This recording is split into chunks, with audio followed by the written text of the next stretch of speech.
মায়ের আজকে বিদায়বেলা কীভাবে যে পুজোটা কেটে গেল বোঝাই গেল না। এই পুজো আস্তে আস্তে শুনতেই খুব ভালো লাগে। দেখো পুজোটাও আসলো 1 মাসের মধ্যে, দুর্গা পুজো কালী পুজো দুটোই শেষ।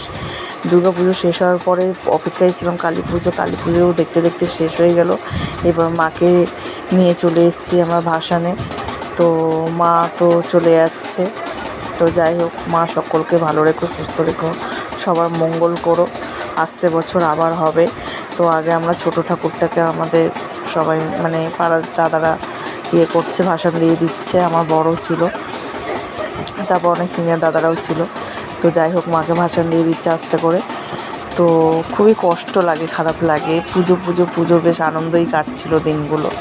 তো এবার এই বড় ঠাকুরের পালায়, বড় ঠাকুরটাকেও এবার ভাসান দিয়ে দেবে। তো তার আগে একটুখানি যাই হোক মাকে সবাইকে মানে দর্শন করিয়ে নিলাম। আমাদের এটা পাড়ার প্রতিমা।